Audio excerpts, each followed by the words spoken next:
We've all heard of the Bermuda Triangle, but have you heard of the Alaska Triangle? The triangle connects Anchorage and Juneau in the south to Barrow, which is Alaska's coastal region, in the north. There have been many mysterious disappearances. Some have been explained by science and the elements taking the lives of innocent people, while others may have a more sinister explanation. It's believed that there may be other myths, legends, and paranormal activity that are behind these disappearances, from the Kushtaka to energy vortexes and even extraterrestrials.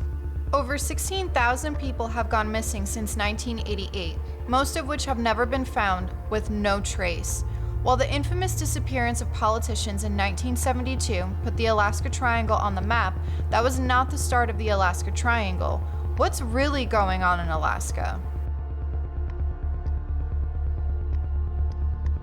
Hello everyone, and welcome back to my channel. If you are new here, hi, my name is Monica. I like to post anti-MLM, so that's anti-multi-level marketing, life, and some true crime content here on this channel. So if any of that interests you, make sure to hit that subscribe button. I would love for you to stick around.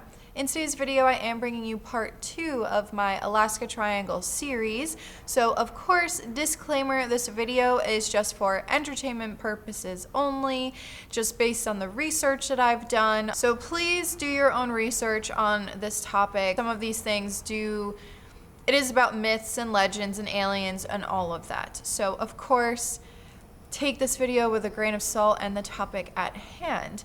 In part 1, we went over an introduction to what the Alaska Triangle is, along with the paranormal activity, ghost ships, and mysterious disappearances. Part 1 will be linked in the description box below, but I'm going to jump into this video as if you've watched part 1. So if you haven't already watched that, I highly recommend watching that video before this one. In part 2, we are going to go over some myths, legends, aliens, and missing planes that have been said to be seen or last seen and occurred within the Alaska Triangle. Before we proceed though, I did want to mention again that the Alaska State Troopers have a large list of missing persons.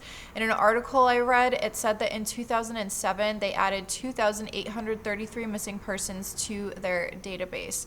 I will leave a link below to the missing persons website in case anyone watching this has any possible information that can help with finding some of these people.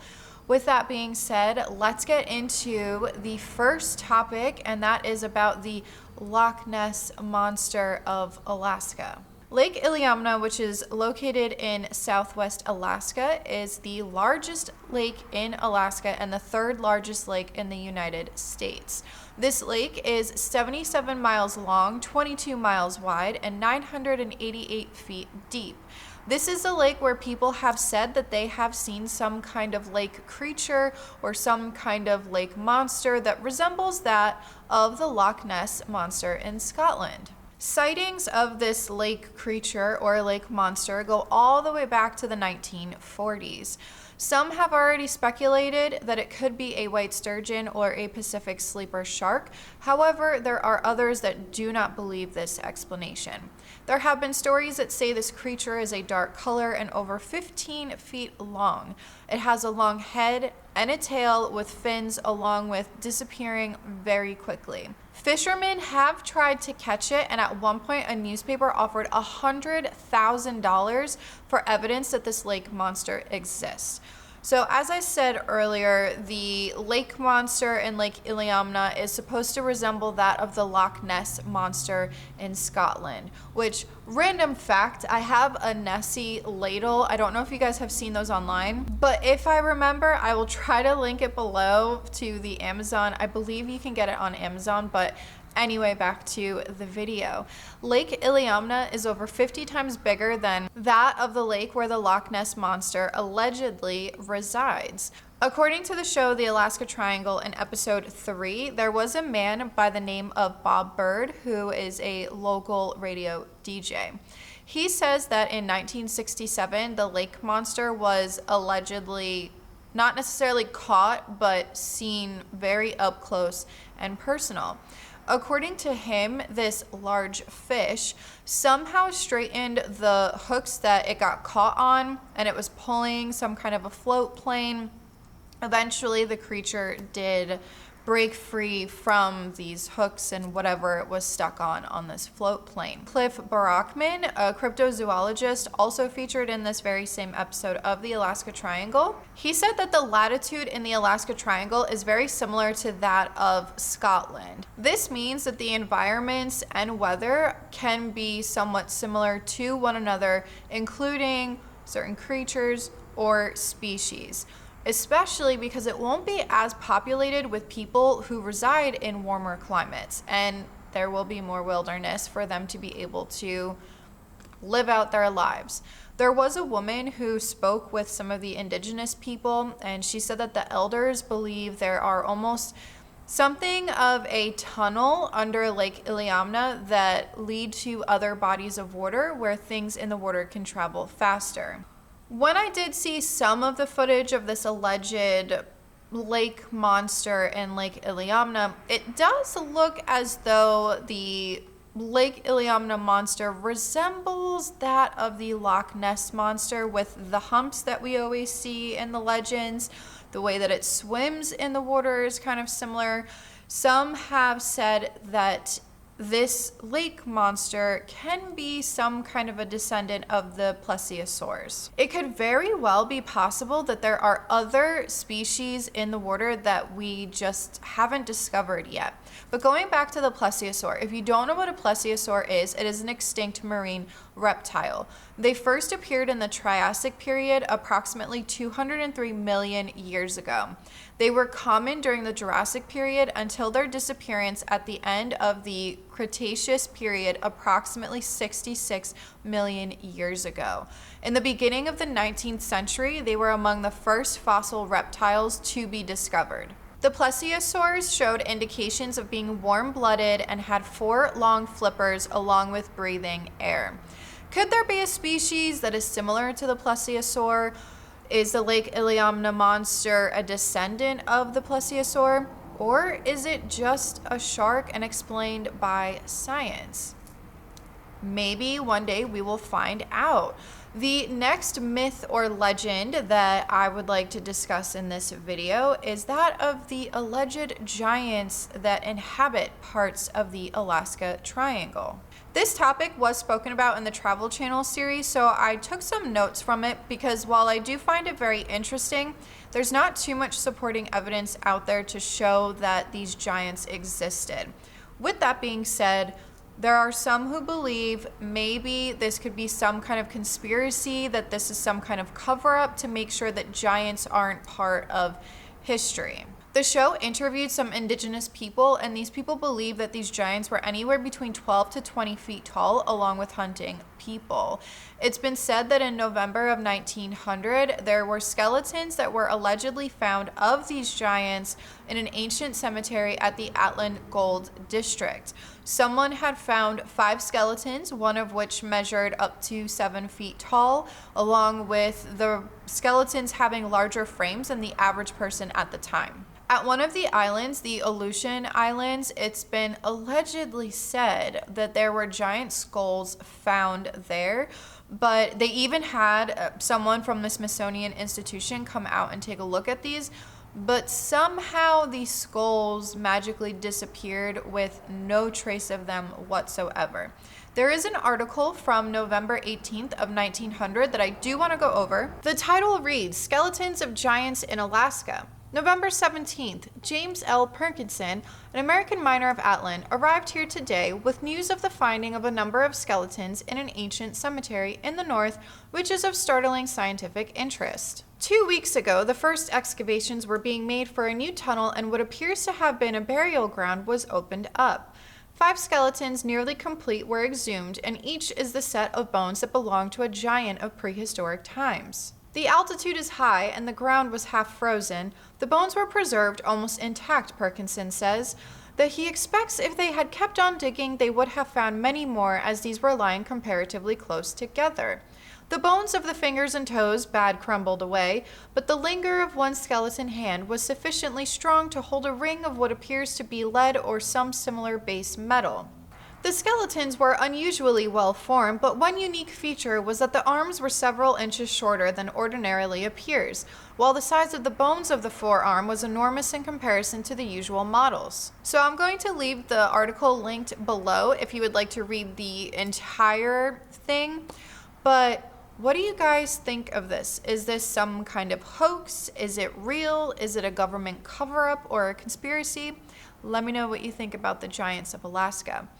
The next myth or legend that we are going to go over is that of the Kushtaka. I very briefly spoke about the Kushtaka in part 1 of this series, but the Kushtaka is a shape-shifting creature, some even call it a shape-shifting demon, that's literal translation is land otter man. It's believed that the Kushtaka is half man, half otter. This mythical creature is very commonly known with the Tlingit people in southeast Alaska.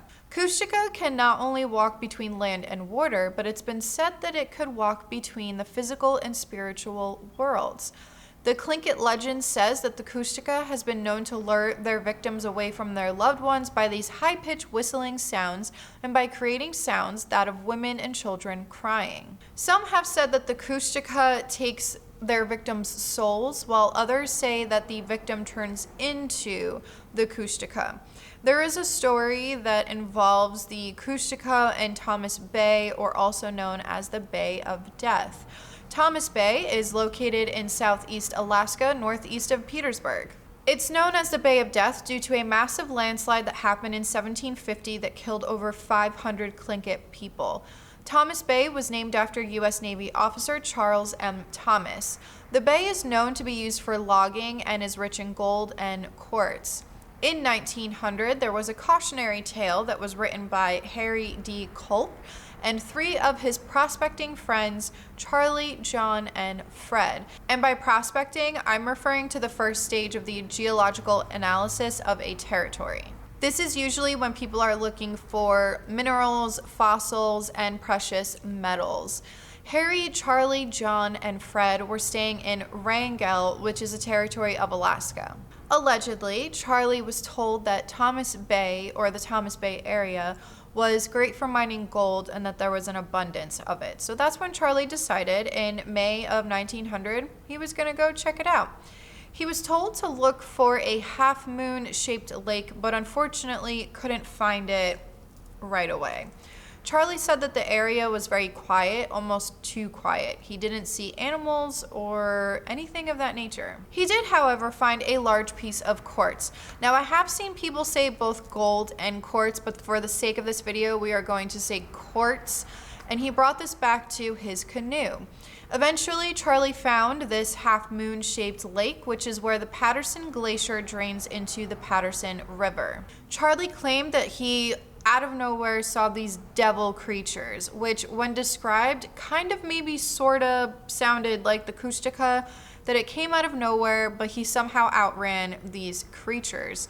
He returned in June of 1900 with no coat or hat, along with an empty canoe besides the piece of quartz.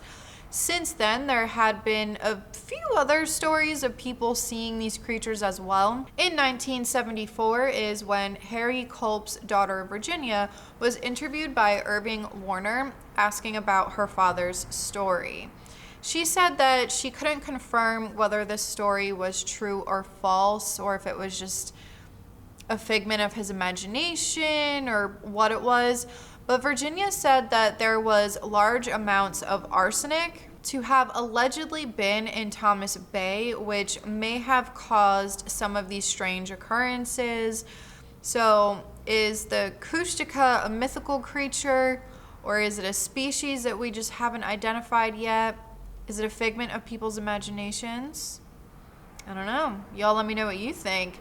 Next, we're going to move on to aliens and planes that have gone missing. Whether you believe in aliens or not, I do think that it is a little naive to think that we are the only ones out here. We are the only life forms out here. So while I don't necessarily think they look like the typical big-headed, like the giant head with the black eyes and everything, these creatures, while I don't necessarily think that they look like that, I do think that there is some kind of life out there besides the human species. With that being said, I'm going to start off with the planes that have gone missing, along with a plane that had an encounter with an unidentified flying object. So the first one we're going to talk about is the missing Douglas. On January 26th of 1950, this would be the last day that the United States Air Force Douglas C-54 would be seen. The Douglas departed from Elmendorf Air Force Base in Anchorage and was set to arrive at Great Falls Air Force Base in Montana. The aircraft carried 8 crew members: the pilot, co-pilot, instructor pilot, navigator, radio operator, and 3 flight engineers. The passengers included 34 U.S. servicemen and 2 civilians, Mrs. Joyce Espy and her infant son, Victor. On the morning of January 26, 1950, the Douglas C-54 encountered some kind of engine issues, so they needed to stay on the ground until the repairs were done to the plane. Their flight was said to take approximately 8 hours, and they finally departed at 1 p.m. The standard operating procedure was to radio reports during their flight, and at 3:09 p.m., only almost 2 hours after their departure, they radioed and they were flying over Snag in Yukon. Unfortunately, that would be the last time anyone heard from the pilots.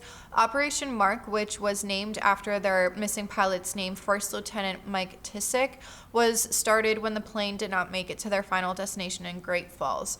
Approximately 85 U.S. and Canadian aircrafts were part of the search, along with 7,000 men on the ground.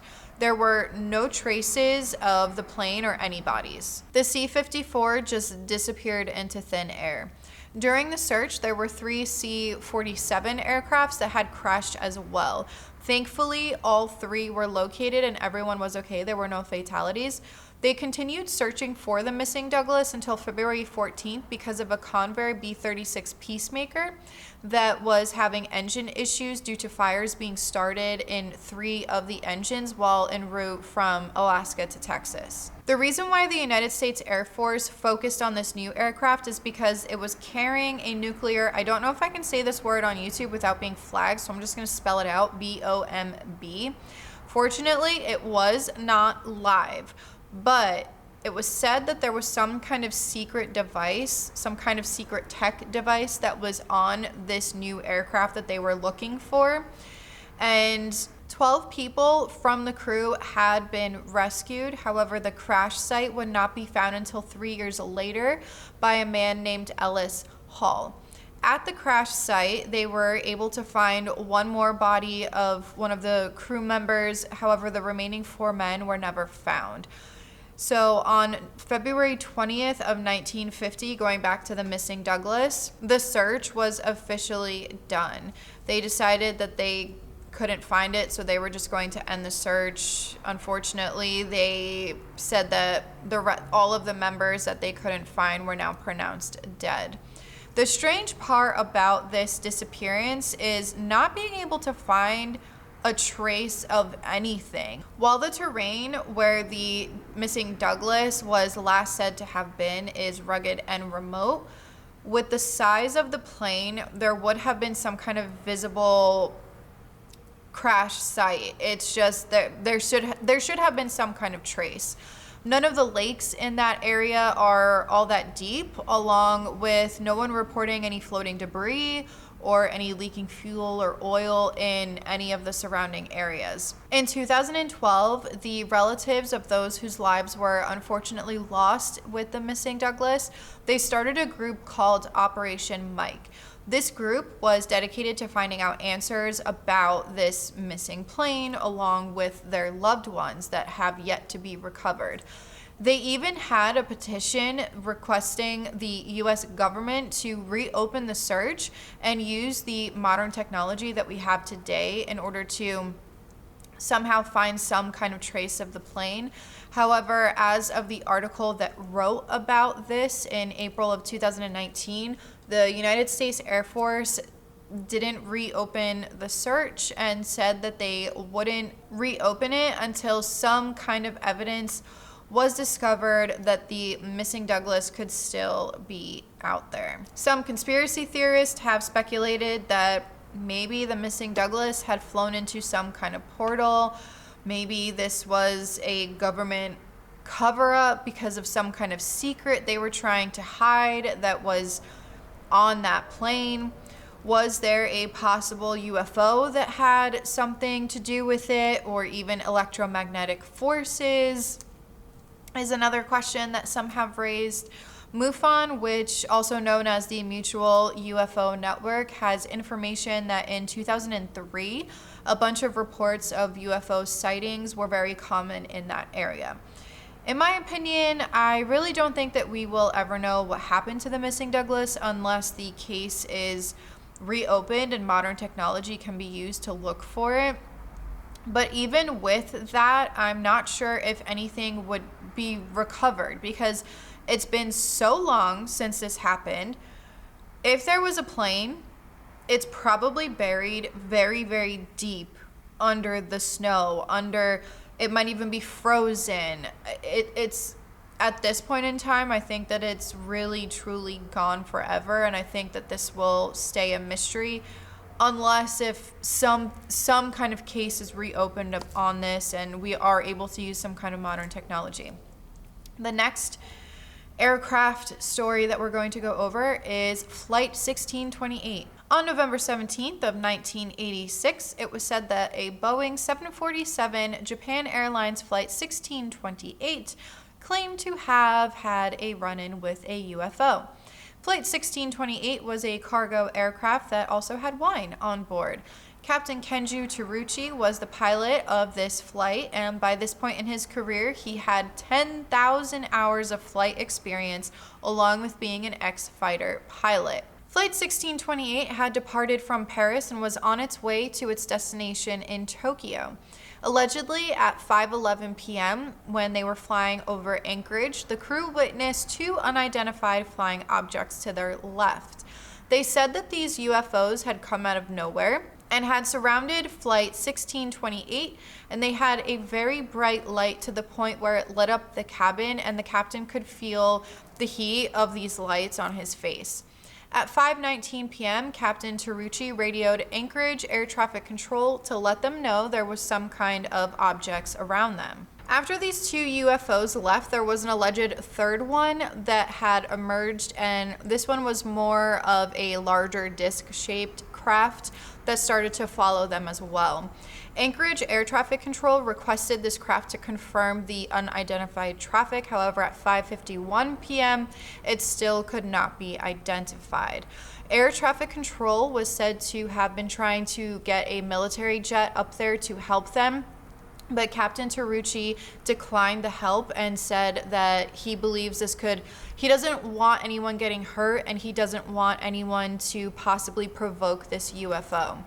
They say that its sighting had lasted approximately 50 minutes. During the last 30 minutes of these UFO sightings, the UFOs were tracked on military and civilian radar, along with it being verified by a high-level administrator of the FAA, which stands for Federal Aviation Administration.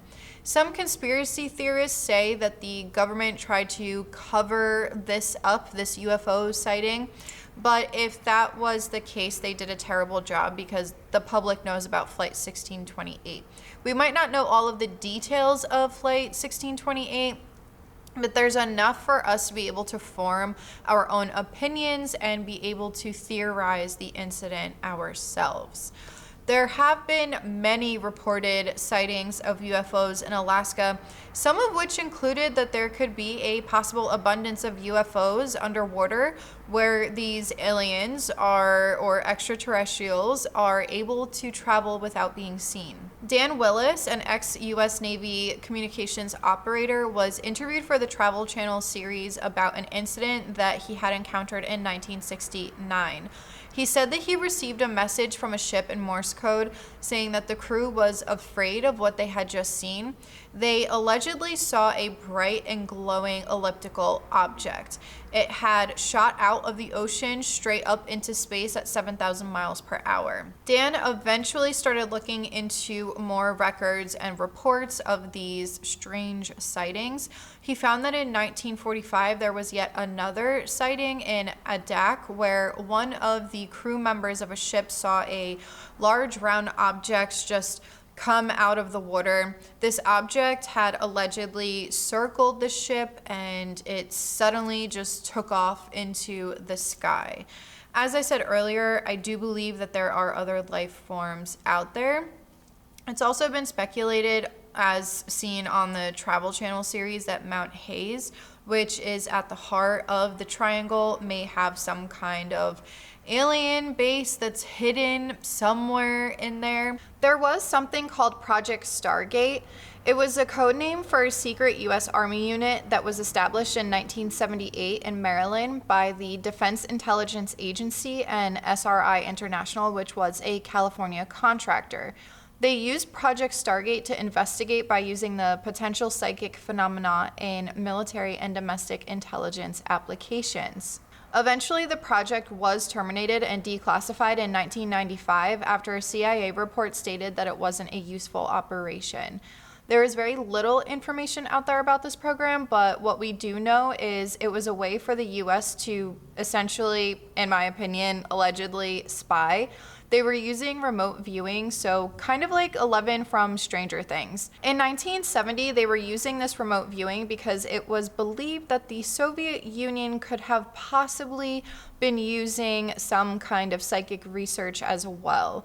The reason why this is important to the Alaska Triangle is because, according to an article I read, quote, in Mount Hayes, Alaska, the remote viewers discovered what they described as a center of geophysics research that included various equipment and antennas.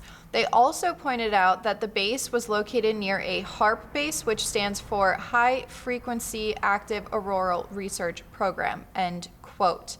There was another article that I found, but of course, take all of this with a grain of salt, and it's titled Aliens in Alaska. After the success of Ingo Swann and Harold Sherman's remote viewing of Jupiter in the 1970s, the CIA decided to see what was on the Saturn's largest moon, Titan. Scientists already knew that Titan has a thick atmosphere similar to the Earth. From a distance, it looks as if it might even contain water. Without having a probe on Titan to confirm any of this, they wanted to see if a remote viewer could give them any additional information about the moon's surface that might be confirmed later. While most CIA files will identify the name of the participant in each remote viewing study, this particular case involving the Titan remote viewing was left anonymous. However, the handwriting of the viewer was very near perfect, which has historians speculating that it was a woman.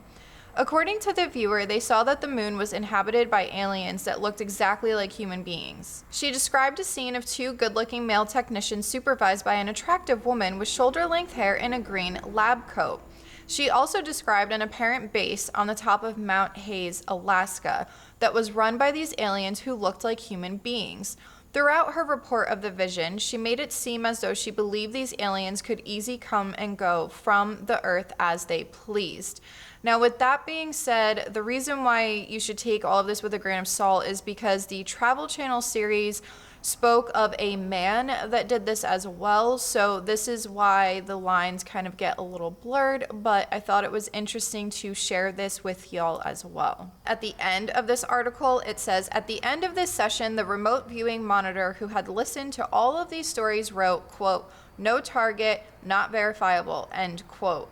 Clearly, this sounded like something more of a science fiction novel rather than anything the CIA could actually use to help them gain more knowledge about Titan's atmosphere. There was one story of a bunch of hikers that went to go check out an alleged UFO that had landed.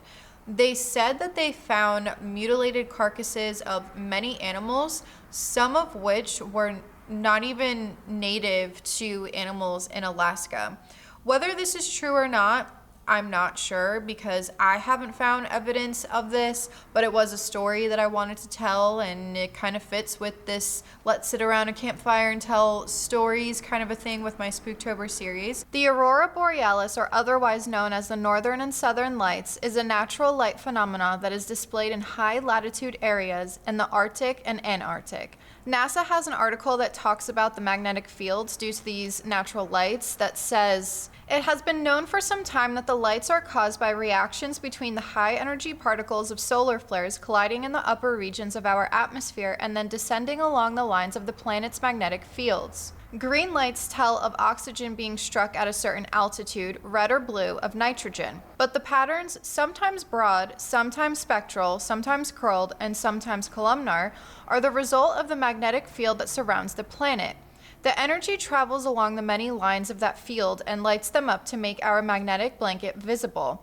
Such a protective magnetic field is viewed as essential for life on a planet, be it in our solar system or beyond. Can this magnetic force or magnetic field be some kind of portal or vortex? Is that what's causing these mysterious disappearances and what goes on in the Alaska Triangle? Maybe one day we will find out, but as of right now, all we can do is speculate and use our imaginations. With all that being said, that concludes my Alaska Triangle series, along with my Spooktober series.